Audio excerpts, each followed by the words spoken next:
Hello everyone, जय हिंद. Welcome to Pune English club.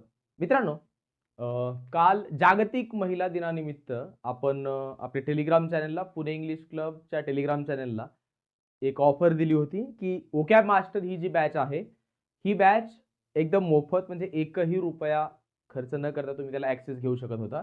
त्यासाठी फक्त पुणे इंग्लिश क्लबच्या यूट्यूब चॅनल किंवा टेलिग्राम चॅनलवरती जी लिंक दिलेली आहे पुणे इंग्लिश क्लबच्या ॲप्लिकेशनची, त्या लिंकवरून ॲप डाउनलोड करायचे आणि ॲप डाउनलोड केल्यानंतर तुम्ही ती बॅच परचेस करू शकता एकही रुपया न भरता, म्हणजे एकदम फ्री.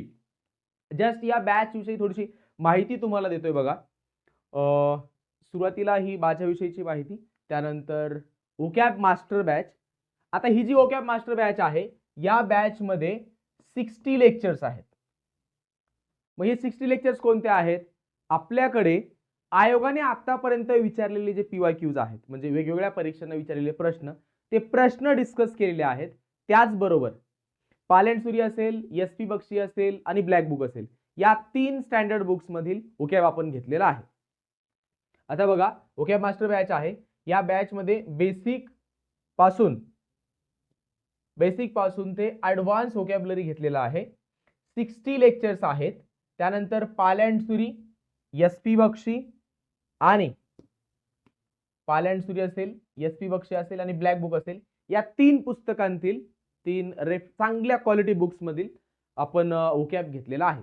याच्यासाठी आपल्याला करायचंय काय बघा, पुणे इंग्लिश क्लबचं ॲप्लिकेशन डाउनलोड करायचंय आणि ॲप्लिकेशन वरती गेल्याच्या नंतर ॲप्लिकेशन तुम्ही डाउनलोड केलंय, रजिस्ट्रेशन केले, त्यानंतर अशा प्रकारे जी वोकॅब मास्टर बॅच आहे त्याच्यावरती फक्त बाय फॉर फ्री असं लिहिलेलं येईल.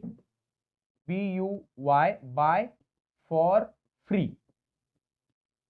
याच्यावरती फक्त एकदा टॅप करायचे, तुमचं ऍडमिशन होऊन जाईल.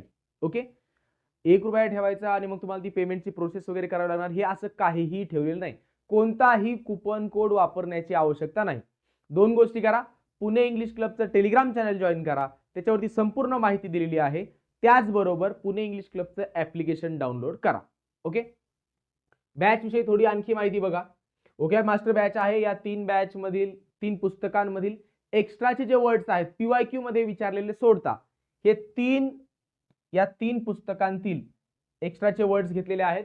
त्याचबरोबर आता बघा टॉपिक्स कोणकोणते आणि आपण काय कव्हर केले बॅच मध्ये. इडियम्स घेतलेले आहेत बघा. मग ह्या इडियम्स घेत असताना आयोगाने जे प्रश्न विचारलेले आहेत, हे प्रश्न डिस्कस केलेले आहेत. जशा तसे प्रश्नामध्ये काय विचारलेलं आहे, आपण काय लॉजिक लावू शकतो, त्याचबरोबर कोणती इडियम असेल, फ्रेजल व्हर्ब असेल, सिनोनिम्स, अँटोनिम्स, हे सगळं पाहत असताना आपण कशा प्रकारे त्याला लक्षात ठेवू शकतो, किंवा काय लॉजिक लावता येईल, किंवा काय कनेक्शन्स लावता येतील, जे काय व्हिज्युअलायझेशन कसे करता येईल, त्याचं हे सगळं या बॅच मध्ये सांगितलेलं आहे. एकच बॅच करा, एकदाच करा, फक्त त्याच्यानंतर नोट्स रिवाइज करा. मग आता टॉपिक्स कोणकोणते घेतलेले आहेत बघा. इडियम्स आहेत. इडियम्स मध्ये PYQ मधील 8 लेक्चर्स घेतलेले आहेत. 8 लेक्चर्स मध्ये प्रत्येक लेक्चर मध्ये साधारणतः 30-40 प्रश्न आहेत. मग 30 प्रश्न 30 × 8 जर केलं तर तेवढे प्रश्न आपण त्या इडियमच्या जे PYQ लेक्चर्स आहेत त्याच्यामध्ये घेतलेले आहेत. मग 8 लेक्चर्स हे PYQ वरती आहेत, 10 लेक्चर्स हे पाल अँड सुरी मधील सर्वच्या सर्व इडियम्स घेतलेले आहेत. ओके, त्यानंतर 1 वर्ड सबस्टिट्यूशन्स 9 लेक्चर्स PYQ वरती घेतलेत. 8 लेक्चर्स हे पाल अँड सुरी, SP बक्षी आणि ब्लॅक बुक मधले आहे, आणि 6 लेक्चर्स हे रिव्हिजन साठी दिलेले आहेत. ओके, 1 वर्ड सबस्टिट्यूशन्स तुम्हाला या बॅच मधील लेक्चर्स केल्यानंतर बाहेरून कुठूनही कोणताही एक शब्द देखील वाचण्याची आवश्यकता नाही. त्यानंतर बघा सिनोनिम्सचे PYQ वरती 4 लेक्चर्स घेतलेले आहेत, म्हणजे PYQ चे प्रश्नच घेतलेले आहेत. अँटोनिम्स वरती PYQ चे 4 प्रश्न. प्रोव्हर्ब्स वरती वेगवेगळ्या सोर्सेस मधून कलेक्ट करून साधारणतः 100 प्रोव्हर्ब्स आपण डिस्कस केलेले आहेत 2 लेक्चर्स मध्ये. सगळं पाहण्याच्या अगोदर तुम्ही डायरेक्टली प्रोव्हर्बच्या लेक्चर्सला गेले तरी सुद्धा चालेल, इंटरेस्टिंग लेक्चर्स आहेत सर्व. नेक्स्ट इज फ्रेजल वर्ब्स घेतलेले आहेत PYQ वरती 2 लेक्चर्स.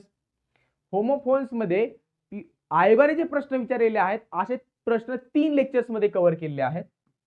त्यानंतर प्रीपोजिशन्स हे SP बक्षी आणि पाल अँड सुरी या 2 पुस्तकांतील जे विचारले जाऊ शकतात, SSC ला विचारले जातात, CDS ला विचारले जातात, असे 2 लेक्चर्स या बॅच मध्ये दिलेले आहेत. बरं, याच्याबरोबर नोट्स कोणत्या असणार आहेत? नोट्स सुद्धा फ्री आहेत. टेलिग्राम चॅनलला सुद्धा शेअर केलेले आहेत आणि त्याचबरोबर आपल्या बॅचमध्ये ऍप्लिकेशनवरती बॅचमध्ये सुद्धा अपलोड केलेले आहेत. याच्यामध्ये बघा त्याचं कॅटेगरायझेशन कशा प्रकारे केलेलं आहे. नोट्स बनवताना आपण 2 फॉर्मॅटमध्ये बनवलेलं, म्हणजे आयोगाने विचारलेल्या सर्वच्या सर्व इडियम्स असतील, वन वर्ड सबस्टिट्यूशन्स असतील, सिनोनिम्स असतील, अँटोनिम्स असतील, अशा प्रकारे अपलोड केलेले आहेत. काही नोट्स अपलोड होतील.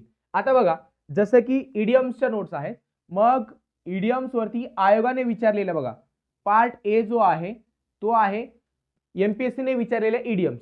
मग एमपीएससी ने विचारलेल्या इडियम्स सर्व इडियम्स एकदा एकाच ठिकाणी घेतलेले आहेत. कोणतेही पुस्तकं चालण्याची आवश्यकता तुम्हाला पडणार नाही. आलं लक्षात. मग आपण काय करायचं, एकदा लेक्चर्स बघायचे. आता तुम्ही या टप्प्यावरती आहात कोणत्या, जसं की मेन्स जवळ आलेली आहे. एकदा साधारणतः 60 लेक्चर्स आहेत, मेन्सला 70 दिवस आहेत. दररोज 1-2 लेक्चर्स करा. शेवटचा टप्पा आहे.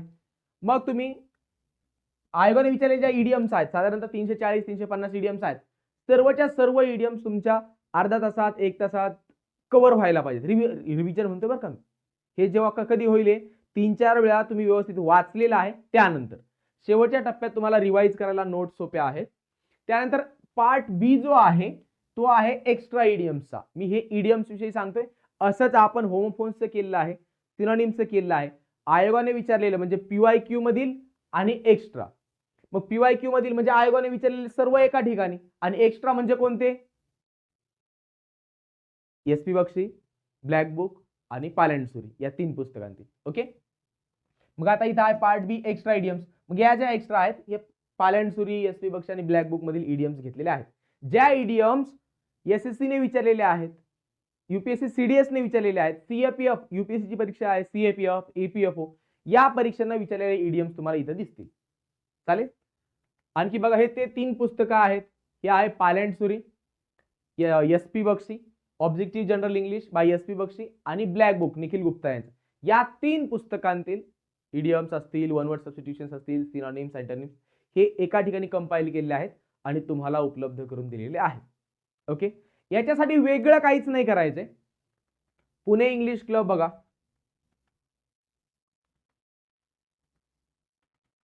तुम्ही जर सर्च केलं प्ले स्टोअरला गेल्याच्या नंतर पुणे इंग्लिश क्लब सर्च करा. पुणे इंग्लिश क्लब सर्च केल्यानंतर जे ऍप्लिकेशन डाउनलोड करायचे, रजिस्ट्रेशन करायचे आणि ओकॅब मास्टर बॅच वरती जाऊन बाय फॉर फ्री, ओके मी इथे लिहून दिले बघा, बाय फॉर फ्री याच्यावरती जावा. ऍडमिशन होऊन जाईल. 1ही रुपया पे करण्याची आवश्यकता नाही. चालेल. Thank you so much. आता ही ऑफर जी आहे ही ऑफर कधीपर्यंत लागू असेल, 8 मार्च, 8, 9 आणि 10 मार्च. ओके. या 3 दिवसांमध्ये तुम्ही ऍडमिशन कन्फर्म करू शकता. 10 मार्चला संध्याकाळी 10 वाजता ऍडमिशन्स बंद होतील. याचं कारण असं आहे ही बॅच कालावधी 3 महिने असणार आहे. ओके. 8 मार्च पासून ते 31 मे पर्यंत आपण कालावधी ठेवलेला आहे. या कालावधीमध्ये तुम्ही बॅच बघून घ्या. त्याच्यानंतर पुन्हा ही बॅच जी असेल ती पेड असेल, कारण 2026च्या मुख्यसाठी. आले का लक्षात. 8, 9, 10 या 3 दिवशी तुम्ही ऍडमिशन कन्फर्म करू शकता. पुणे इंग्लिश क्लबचं टेलिग्राम चॅनल सबस्क्राईब करून ठेवा. त्याच्यावरती नोट्स येतील आणि तुम्हाला काही इन्स्ट्रक्शन्स असतील ते सुद्धा मिळतील. याच नावाने पुणे इंग्लिश क्लब नावाने ऍप्लिकेशन आहे, ते ऍप्लिकेशन डाउनलोड करा आणि ऍडमिशन कन्फर्म करू शकता. Thank you so much. Take care. Bye bye. जय हिंद.